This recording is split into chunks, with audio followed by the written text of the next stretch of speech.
La labor del psicólogo obedece a términos éticos universales y particulares. Estos, o la labor del mismo, de los psicólogos, no obedece a un afán constante por conseguir la verdad.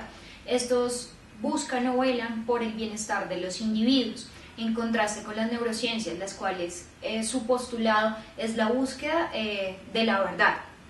Por otra parte, es impresionante el avance tecnológico que ha surgido y ha desarrollado a la par ciencias total y completamente fuertes. Por ende, grandes mentes han dedicado todos sus esfuerzos y todas sus labores para comprenderlas y explicarlas de una manera más amplia y mejor, dejando en otro plano o no trabajando tan ampliamente de la misma manera las ciencias sociales. Estas han sido desmeritadas por las anteriores y han tenido menos posibilidad de desarrollo. Bueno, muchas de las mejores mentes que han aportado a la psicología parten de lo que llamamos como ciencias fuertes. Ejemplo de eso está Freud, Piaget, entre otros tantos. La tendencia que los individuos tienen en una carrera de cientificidad hace referencia a que prefieren las neurociencias antes que la psicología. Como señala Ayala y Arp, citado por May, infieren o postulan que la única ley universal en biología es que todas las leyes biológicas tienen excepciones. En este caso, pues podríamos inferir que la psicología es un elemento que posee o infieren excepciones en todo este tema. Otro componente a favor de las neurociencias es que estas tienen la capacidad de estudiar los cerebros de los individuos de manera no invasiva por medio de modernos diagnósticos de imágenes. Además, se estudia a partir de la experiencia clínica y quirúrgica de estos sin dañarles de alguna forma, lo que propicia más información y más conocimiento para este tema. Bueno, otra crítica importante que se le hace al componente de las neurociencias es que todo este conocimiento que se ha obtenido y toda esta nueva información va erradicando con prácticamente 200 años de conocimiento de psicología y de filosofía. Lo que trata de hacer las neurociencias a partir de sus investigaciones y su conocimiento es desentrañar cómo trabaja el cerebro y cómo está constituido y cómo funciona también a la par el sistema nervioso. Un ejemplo muy notable tratado actualmente es los componentes del sistema cognitivo de los seres humanos. Bueno, finalmente el desafío para el materialismo eliminativo radica en si éste será capaz de explicar y predecir las cualidades intrínsecas de nuestras sensaciones y pensamientos en términos puramente físicos, aunque cabe resaltar que esto no solo compete y es de carácter explicativo para el materialismo, sino también para otras posturas científicas. Bueno, como todo lo anterior fue mencionado, podemos concluir entonces que las neurociencias no van a reemplazar a la psicología. En primer lugar, porque este no es el objetivo de las neurociencias. En segundo lugar, porque como se mencionó anteriormente, ambas tienen estatus epistemológicos diferentes, convergentes, pero no iguales. Por otro lado, porque también, como se ha venido mencionando, las ciencias duras o básicas tienen como propósito la búsqueda de la verdad y no precisamente aplicar dichos hallazgos. Entonces... No, sigue. Míralo y sigue. ¿Puedes seguir o lo paro? Si puedes seguir ya, sí. Ya. Entonces, los científicos van a buscar encontrar y explicar el funcionamiento cerebral y no precisamente aplicarlo en clínica o como lo haría un psicólogo. Bueno, entonces el objetivo final de las neurociencias sería entender cómo se produce la mente y cuáles son los procesos involucrados en dicho fenómeno. Esto es un cuestionamiento que ha sido eterno desde la época de Descartes. Por otro lado, la psicología va a usar estos conocimientos para el servicio de las personas. Y de esa manera las ciencias básicas y fuertes van a complementar a la psicología. Dicho de otra manera, la psicología es más para la praxis.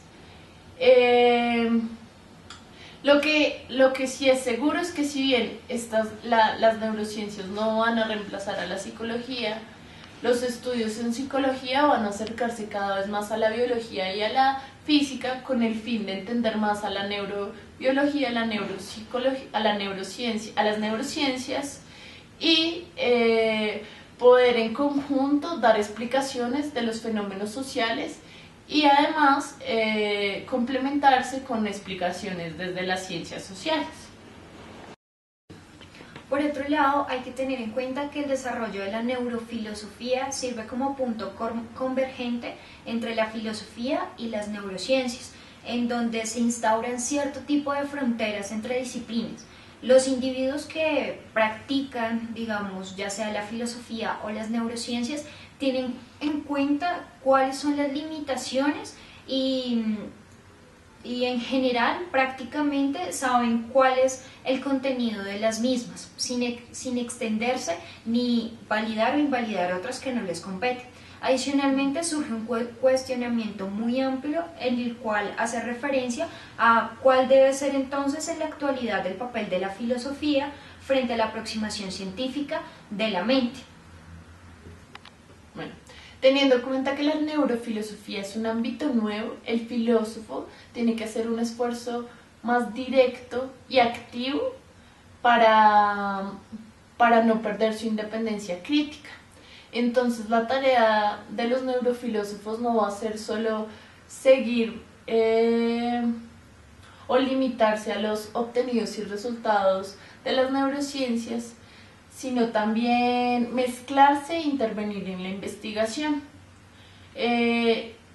Entonces, esto no correspondería a la posición que deja a la filosofía en segundo plano, y esta no debe ser subestimada por la otra, sino que deben de trabajar juntas y hacer una interacción de colaboración verdadera, para que no quede relegada a la tarea de un historiador o un comentarista. Hay que tener en cuenta que no es viable reducir la psicología al término de neurociencias, debido a que la aplicación de la información de estos dos componentes es total y completamente distinto. Las neurociencias van en busca de la verdad y su conocimiento no es de carácter aplicable. La psicología lo que busca es mejorar la calidad de los individuos. Adicionalmente, se parte que desde la psicología esta es considerada como la praxis del conocimiento, donde toma o se apoya con información de las neurociencias para desarrollar a cabo su objetivo. Finalmente, a partir de la unión entre la neurociencia y la filosofía, surge lo que denominamos como neurofilosofía, que es el punto de conversión de estos dos elementos, de las neurociencias y de la filosofía, teniendo en cuenta que no es óptimo, no es adecuado hacer un reduccionismo de las neurociencias o de la filosofía. Las dos trabajan a la par y convergen bastante información de carácter importante que aporta conocimiento para los individuos. Well, I understand, I think I understand the biomedical appeal, the scientific appeal, the technological appeal, but the philosophical appeal, why you are pursuing this, is still intrigues me. But one way to think of it would be that the traditional questions that philosophers have wanted to answer from Plato on have had to do with the nature of knowledge and the nature of consciousness. And I'm assuming that if we do understand the brain, we will understand the nature of knowledge, learning, memory, and so on. And that we will understand the nature of consciousness, of how it's possible that you can take just a brain, and yet it has awareness, and yet it can introspect, and yet it can talk. But what comes to mind is are we just the activity of molecules? Are we just molecules in motion? Is this inquiry leading us to think of ourselves as just primarily or essentially or just material? Yes, When I say that the mind is the brain, when I say that vision just is a function of the brain, that's what I mean. That there is nothing other than the cells and the way they're put together.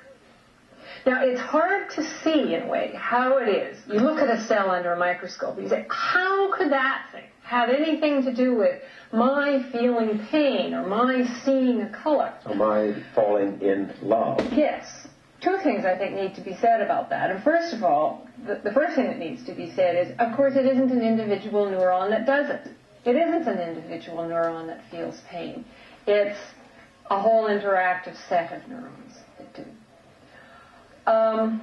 And similarly with falling in love. I mean, it isn't that there's one little neuron out there in the parietal cortex that says, this is a real thing. Obviously, it can't be like that. So that's part of the answer.